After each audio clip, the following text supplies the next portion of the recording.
Tilly, is your client ready for sentencing? She is. People wish to be heard? Yes, thank you, Your Honor.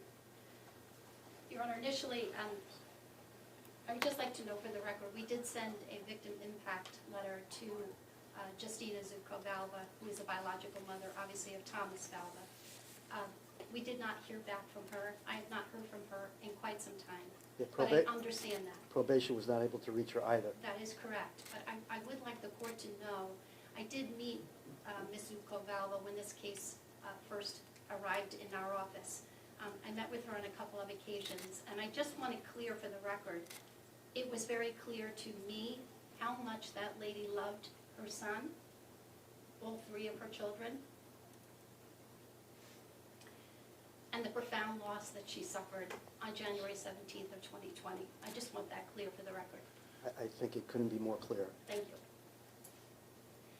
Your Honor, I also just want to point out I have had an opportunity to read the PSI in its entirety, and two things stand out to me from that I'd just like to point out for the court.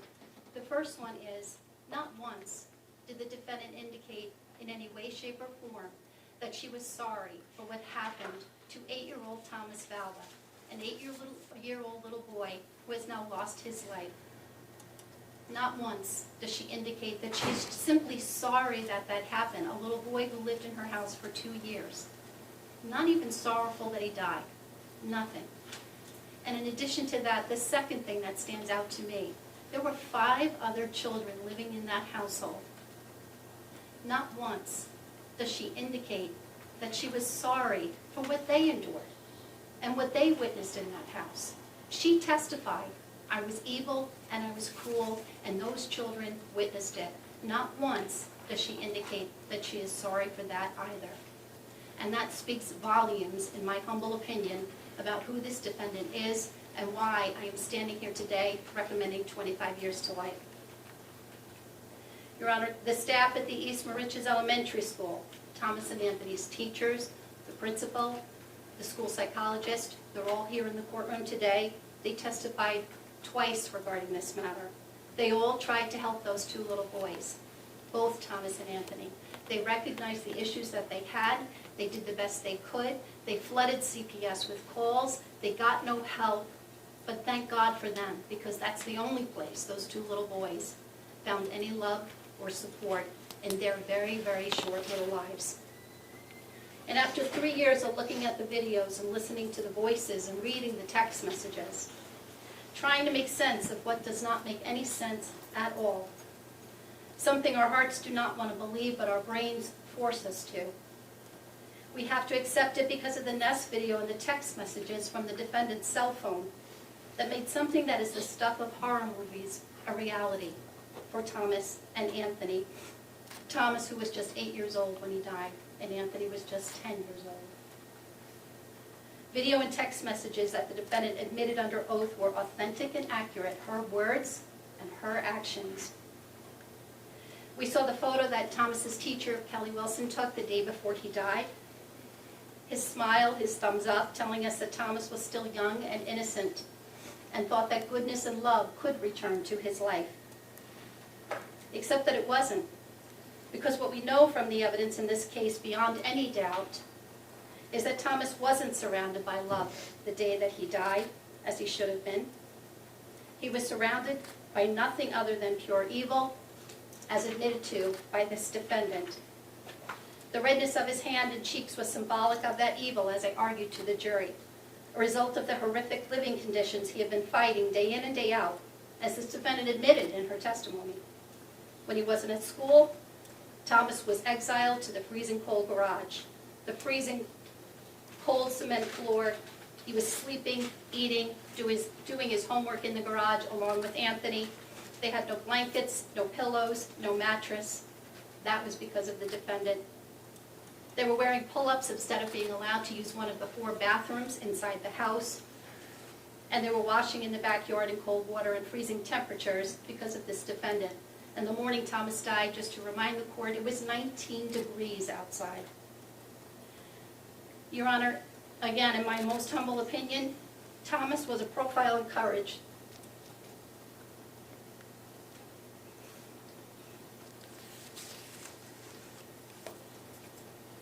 stared down the faces of evil he endured each day, the faces of his own father, and this defendant who was the mother figure in his life for the 2 years prior to his death. Thomas bravely battled a war his body ultimately lost to hypothermia, all brought on by this defendant's cruelty. As Your Honor considers the sentence to be imposed on this defendant, please consider how 8-year-old Thomas spent what should have been special events in the last months of his short life. His last birthday on September 14th of 2019, he was chastised by this defendant because his teacher, Mrs. Wilson, was kind enough to bring in sweets in celebration of Thomas's birthday. His last Halloween on October 31st of 2019, he was dressed as a prisoner, which he was. His last Thanksgiving in 2019 was spent in the garage with Anthony, and he wondered what Black Friday was, as we all heard when we listened to that particular audio from November 26th of 2019.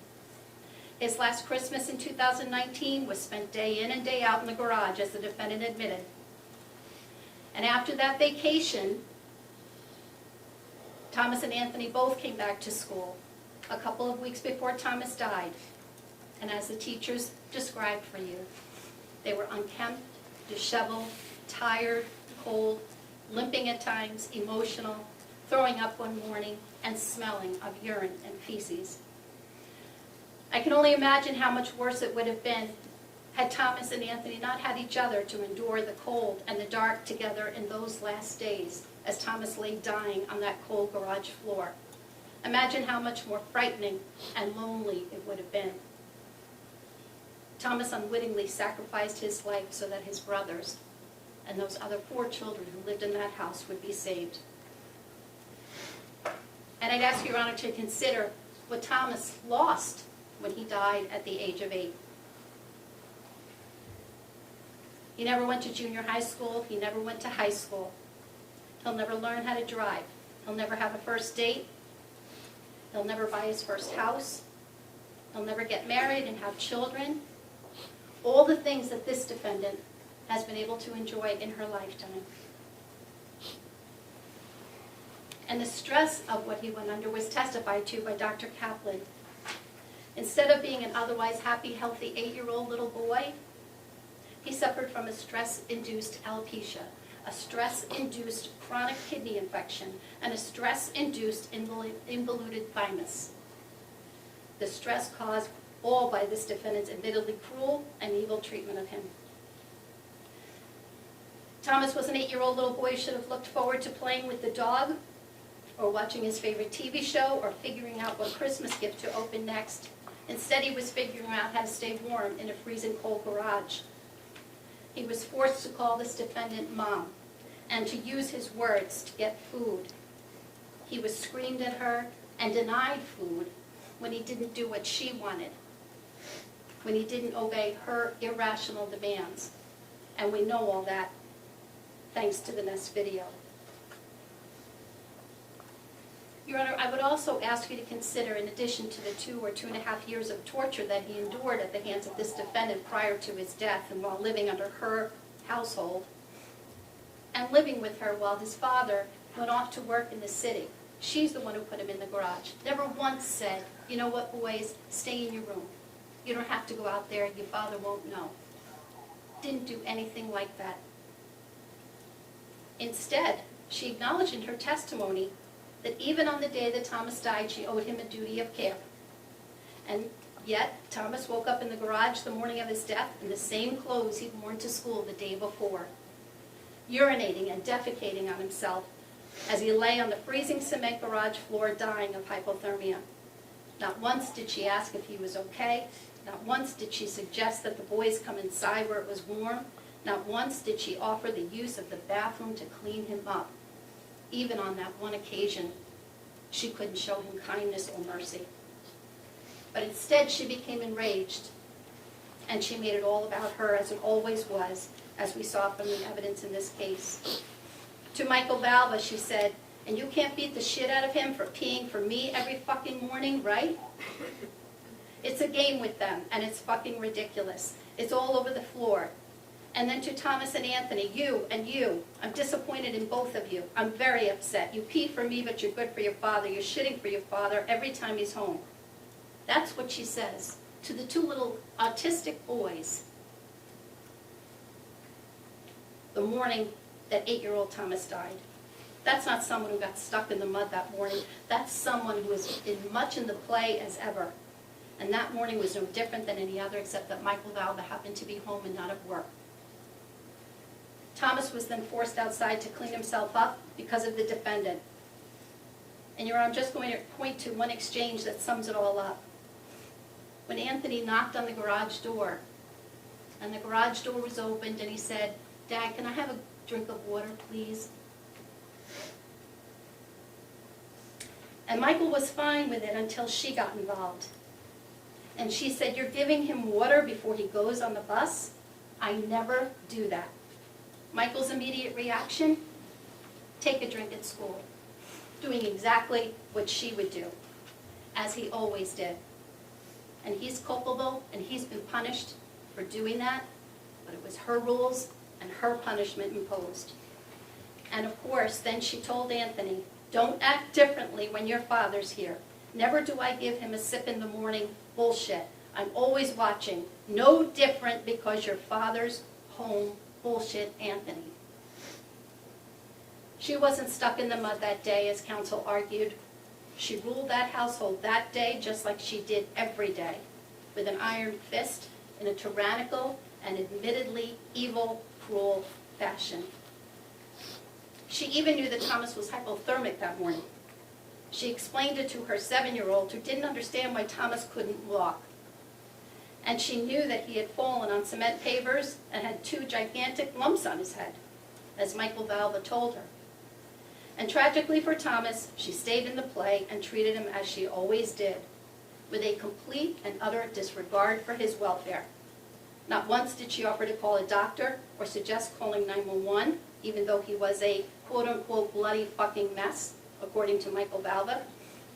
Instead, she tried to manipulate that jury into believing that she held Thomas that morning and wiped away his tears. Well, Your Honor, you sat through the trial. That was belied by the evidence in this case. She repeatedly referred to Thomas and Anthony through text messages, most of them accompanying videos of the boys in the garage, referring to them as dirty, stinky, filthy, and disgusting. 8- and 10-year-old little boys who were under her care. On November 13th of 2019, garage stinks. I walked in, they both start getting dressed, and I told them to stop. I didn't ask you to get dressed. That's how she treated an 8-year-old and a 10-year-old. I don't care, I don't give a fuck. I'm not wiping asses. I told you I won't go in there, and I will not help. I threw their shakes at them, and that's it. I want my garage and home back the way it was. This is bullshit. I feel disgusted to go in my own garage. Those are her words. She didn't go in that garage on January 17th and hold that child. The night of January 3rd of 2020 at 7:59 p.m., both boys sleeping in the garage. January 4th of 2020 at 2:45 a.m., the defendant's words, "The way Anthony behaves has nothing to do with not having a bed or blanket." Both boys sleeping in the garage that night. On January 5th of 2020, 12 days before Thomas died, "I need to bleach the garage floor tomorrow, it's soaked." She didn't suddenly decide that she didn't mind sitting on the urine-soaked floor to hold Thomas, who in her words was filthy. On January 5th of 2020 at 7:38 a.m., "Everything is coming out of there," meaning the garage, books, clothes, etc. "They too comfortable of a punishment because you," referring to Michael Valva, "made it a home. There should not be one thing that belongs in a bedroom in there." That night, both boys sleeping on the garage floor, and she mocked Thomas. That SOB Thomas went in the dirty laundry basket, took the towel to cover himself. She sent a video of Thomas to Michael Valva, showing Thomas pulling the towel out and putting it over himself. It was 33 degrees that night.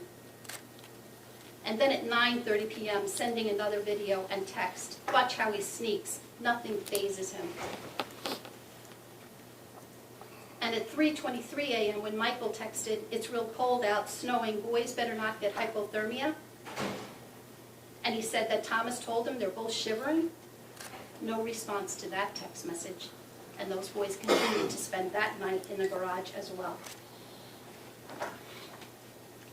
The law requires that for her conviction of murder in the second degree, the defendant be sentenced to a term of state incarceration.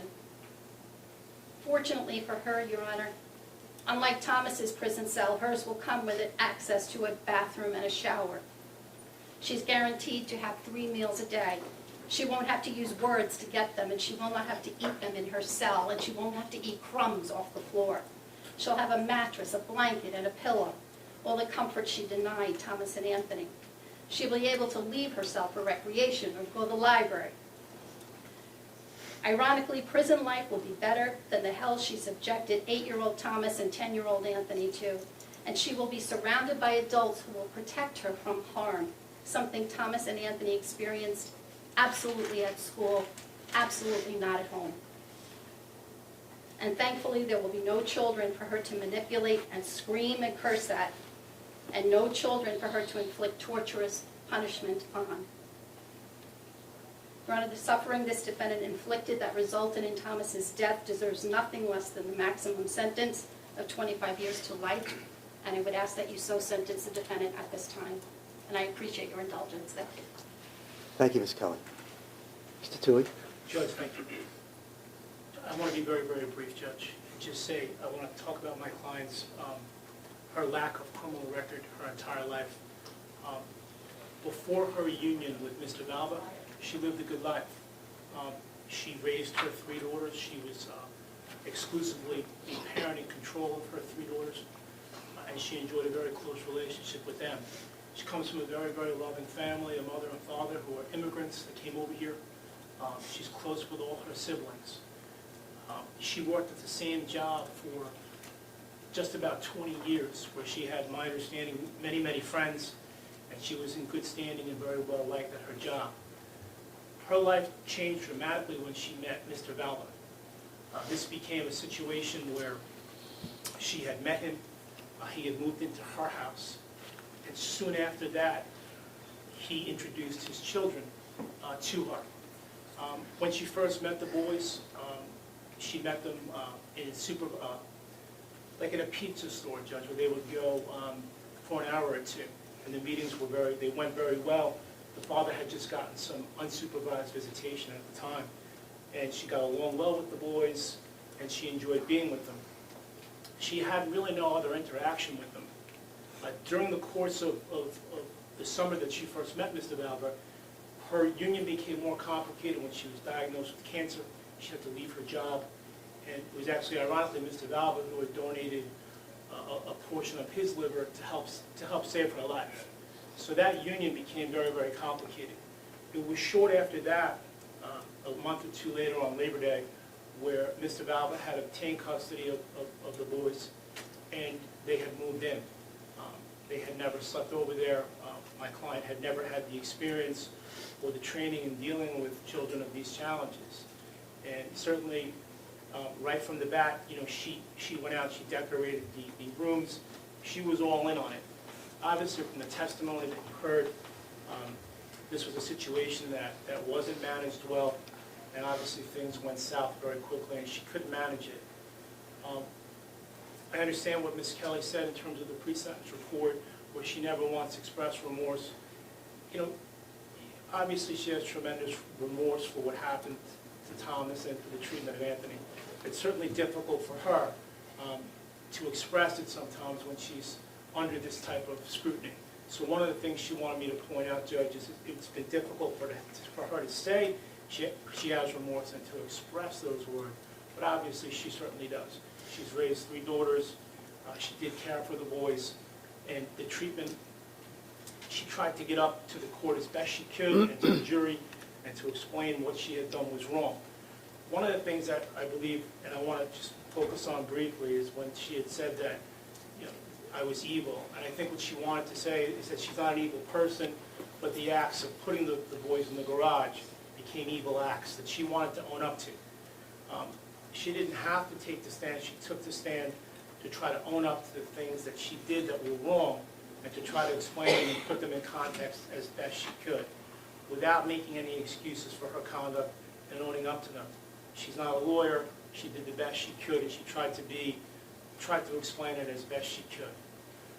You know, Judge, based on all the factors and the lack of criminal record, the fact that obviously even with the minimum, she's going to spend a tremendous amount of time in jail, I'm going to ask the court to consider the minimum of 15 to life in this case.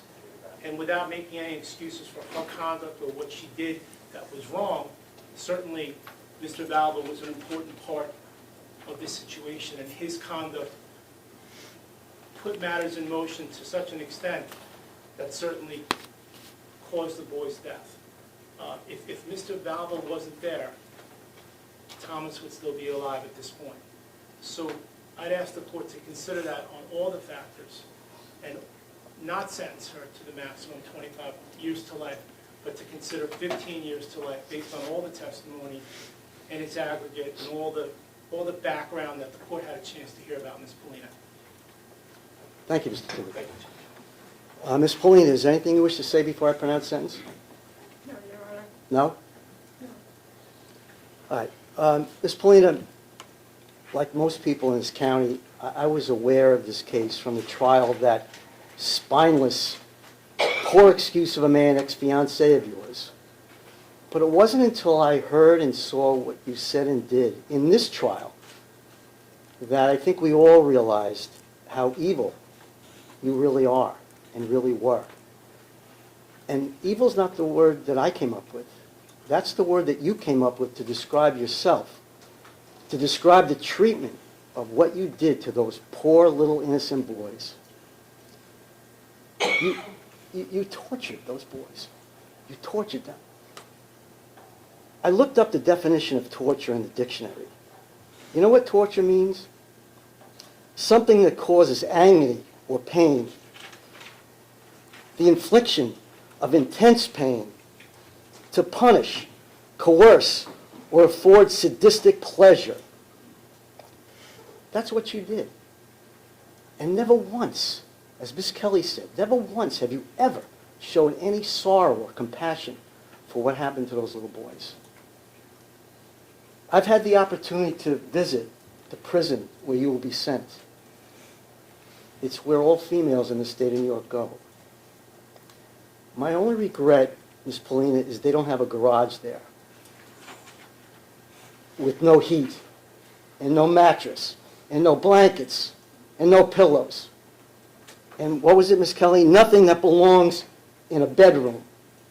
So where you could sleep the rest of your life, because that's where you deserve to be for the rest of your natural life. Ms. Pollina, as a result of you being convicted of murder in the second degree under count 1, it's a sentence in the court that you serve an indeterminate term of imprisonment with a maximum of your natural life and a minimum of 25 years. As a result of your being found guilty of count 2, it's a sentence in the court that you serve 1 year. As a result of your being found guilty of count 3, it's a sentence in the court that you serve 1 year. As a result of your being found guilty of count 4, it's a sentence in the court that you serve 1 year. And finally, as a result of your being found guilty of count 5, it's a sentence in the court that you serve 1 year. Those sentences to run concurrent with each other. You can advise your client. Thank you, Judge. Ms. Pollina, you have the right to appeal your judgment and conviction and the sentence imposed upon you on this date by filing a notice of appeal in duplicate with the clerk of the court within 30 days of this date. An additional copy must also be served upon the district attorney. If you cannot afford an attorney for this purpose, you may apply to the Appellate Division, 2nd Judicial Department, at 45 Monroe Place, Brooklyn, New York, and request that counsel be assigned for purposes of the appeal. In regards to the mandatory surcharge of $375, Mr. Tui, Yes, it'll be civil penalty. it'll be reduced to a judgment. let the record reflect the defendants being served with the order directing the surrender of all firearms, rifles, and shotguns. May I give it to you in the back of the office?